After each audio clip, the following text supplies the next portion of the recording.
हम आपके समक्ष दलगत राजनीति से ऊपर उठकर एक संवेदनशील विषय के ऊपर देश का ध्यान आकृष्ट करने के लिए उपस्थित हुए हैं। आज देश के एक प्रमुख अंग्रेजी समाचार पत्र में देश के वरिष्ठ सेवानिवृत्त आईपीएस अधिकारी ने एक आर्टिकल लिखा है जो उन्होंने वर्तमान समय में विश्व में सुरक्षा को लेकर हो रही गतिविधियों और भारत पर उसके पड़ने वाले प्रभाव की तरफ ध्यान आकृष्ट किया है। आप सभी को ज्ञात है कि 1.5 वर्ष पूर्व जापान के पूर्व प्रधानमंत्री शिंजो एबे जी की एक राजनीतिक कार्यक्रम में हत्या हुई। चंद दिन पूर्व अमेरिका में राष्ट्रपति पद के प्रत्याशी डोनाल्ड ट्रंप के ऊपर हत्या का अटेम्प्ट हुआ जिसमें वो बाल बाल बचे। उनका कहना है कि इस प्रकार की प्रवृत्तियां जो हिंसा और हत्या को उकसाती हैं, ये कहीं न कहीं उन बयानों से प्रेरित हो जाती हैं जहां राजनीतिक दल अपने तात्कालिक राजनीतिक स्वार्थ में शॉर्ट टर्म पॉलिटिकल बेनिफिट के लिए हिंसा और हत्या के शब्दों का प्रयोग करना चाहते हैं। एक दुखद परंतु चिंताजनक बात यह है कि प्रधानमंत्री श्री नरेंद्र मोदी जी के विरुद्ध इस प्रकार के शब्दों का प्रयोग, और मैं साफ शब्दों में कहूंगा हिंसा के लिए उकसाने वाली भाषा निरंतर प्रयोग की जा रही है।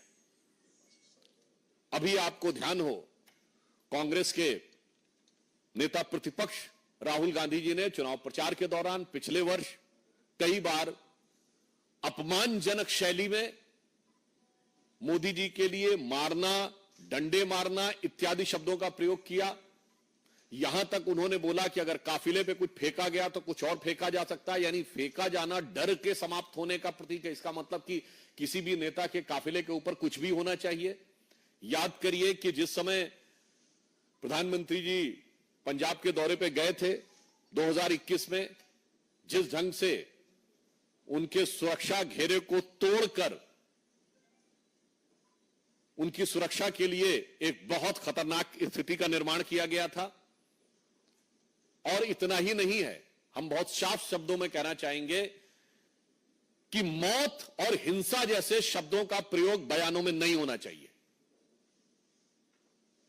क्या यह सत्य नहीं है कि कांग्रेस के कई वरिष्ठ नेताओं ने मोदी जी के लिए इस प्रकार की मौत और उस प्रकार की मौत जैसे शब्दों का प्रयोग किया?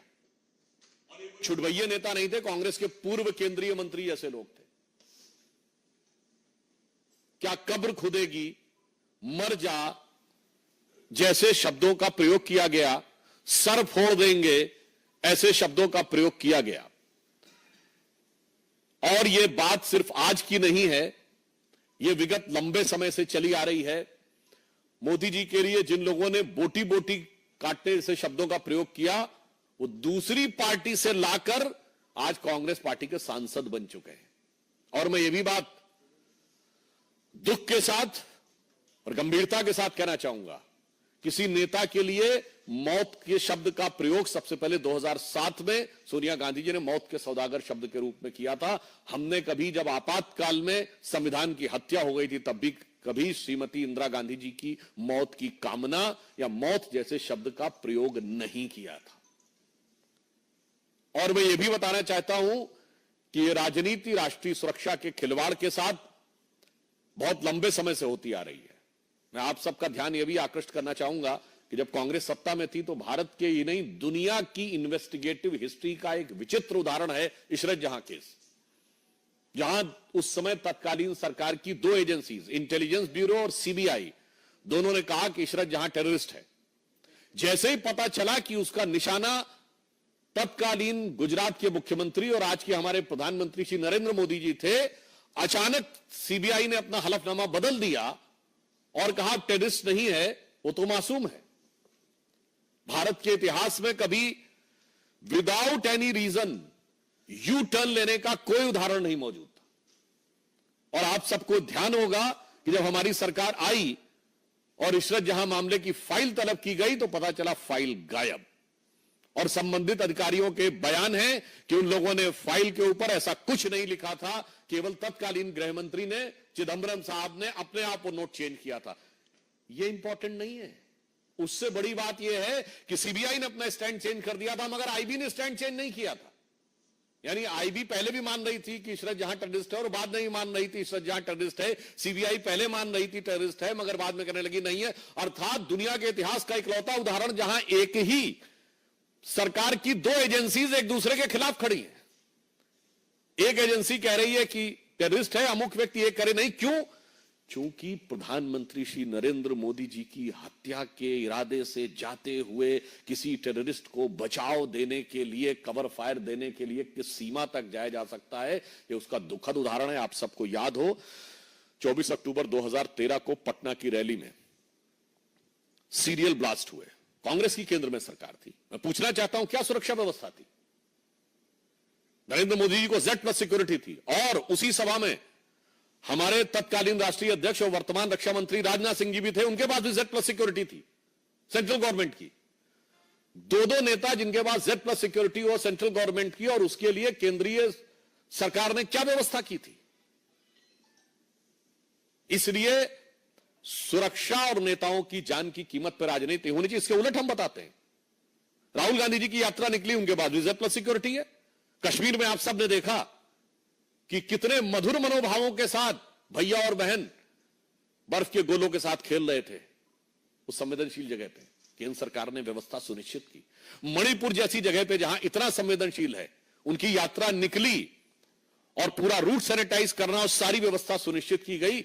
इसलिए मैं कहना चाहता हूं कि भारत की राजनीति में राजनीति अपनी जगह है, नेताओं के साथ प्रतिस्पर्धा अपनी जगह है, मगर प्रधानमंत्री श्री नरेंद्र मोदी जी के विरुद्ध जो राहुल गांधी ने शब्द बोला था संसद में, मैं याद दिलाना चाहता हूं, हिंसा हिंसा हिंसा, हत्या हत्या हत्या जैसे शब्दों का प्रयोग बंद होना चाहिए। दुनिया में इसके उदाहरण दिख रहे हैं, भारत में इसके परिणाम खतरनाक हो सकते हैं। यदि आप लोकसभा में नेता प्रतिपक्ष बने हैं, वैसे तो आप सबने सुना होगा जीत का जश्न होता है, जीत का उत्साह, मगर यहां हार का उत्साह है। तो उस हार के उत्साह में मैं कहूंगा, उत्साह से उच्छृंखलता, उच्छृंखलता से उद्दंडता की तरफ मत जाइए, परिपक्वता का प्रदर्शन करिए।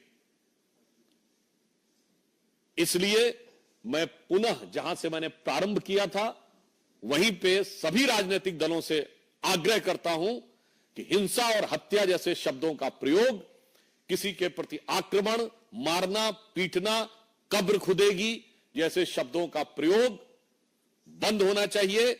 चूंकि याद रखना चाहिए कि लगेगी आग तो आएंगे घर सभी जद में, यहां पे सिर्फ हमारा मकान थोड़ी है। तो मैं सभी दलों से यह आग्रह करता हूं, विशेषकर कांग्रेस पार्टी से, कि प्रधानमंत्री श्री नरेंद्र मोदी जी के प्रति आपके मन में एक इंफीरियरिटी कॉम्प्लेक्स है, आप एहसास कमतरी से वाबस्ता हैं, माना, आपके मन में ईर्ष्या है, आपके मन में द्वेष है, आपके मन में कुंठा है, मगर उस कुंठा को हिंसा और मौत जैसे शब्दों तक ले जाने से बचिए। अन्यथा मैं एक पंक्ति के साथ समाप्त करना चाहता हूं, जो सभी नेताओं के लिए, जो मोदी जी के लिए नफरत रखना चाहते हैं, उन्हें ध्यान रखना चाहिए कि देश के सौहार्द वातावरण में कोई प्रोवोकिंग बात नहीं करनी चाहिए कि कागज का है लिबास चिरागों का शहर है, कागज का है लिबास चिरागों का शहर है, चलना संभल संभल के चूंकि तुम नशे में हो। तो ये हार के उत्साह के नशे से बाज आइए और समझदारी के साथ आचरण दिखाइए। धन्यवाद। I just, in the outset, I will tell you, we'll only take questions regarding this topic, taking the seriousness of the topic. So anybody has to ask anything.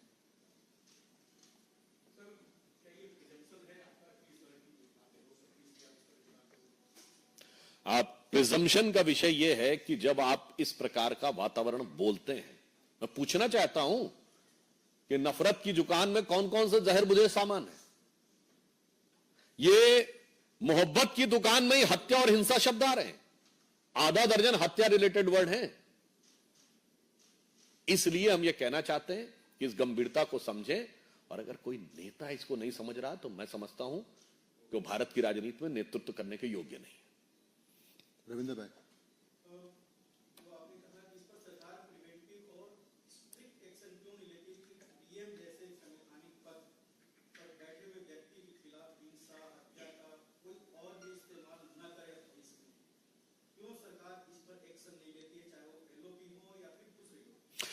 देखिए, किसी भी विषय के दो पक्ष होते हैं, एक होता कानूनी पक्ष और एक नैतिक पक्ष, लीगल और मॉरल।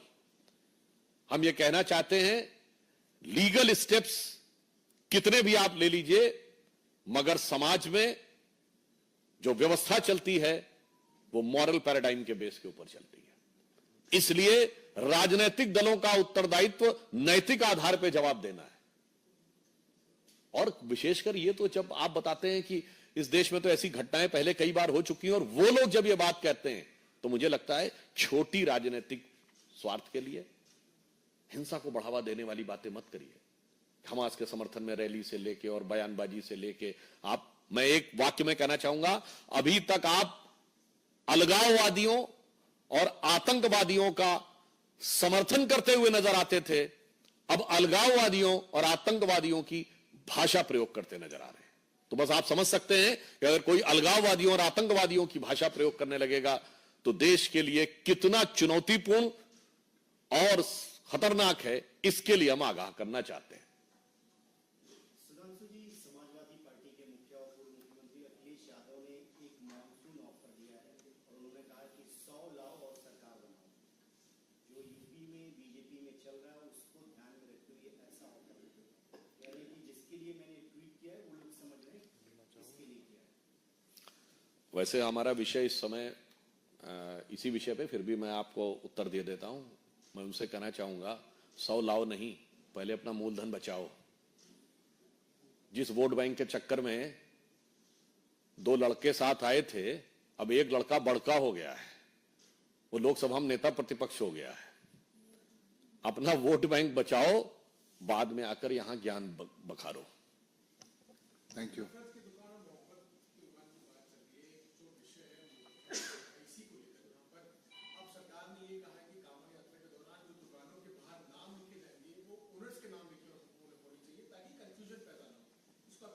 देखिए, ये एक प्रशासनिक विषय है, सुरक्षा और संवेदनशीलता का विषय भी हो सकता है। कहीं पर कोई ऐसी चीज सिक्योरिटी रिलेटेड होती है तो वो सरकार अपने, मगर मुझे एक बात नहीं समझ में आती है, ये पता नहीं क्यों हमारे विरोधी कोई भी विषय होता है तो नाम और पहचान छुपाने वालों के साथ क्यों खड़े हो जाते हैं। विषय कोई भी हो, मतलब वो आसाम से लेके केरल तक हो, वो विषय सुरक्षा से लेके केरल हाई कोर्ट के द्वारा यूज किए गए और वीएस अच्युतानंदन के द्वारा यूज किए गए लव जिहाद का हो, मगर पहचान छुपाने वालों के लिए इतने अरमान दिल में क्यों छुपे रहते हैं। Thank you.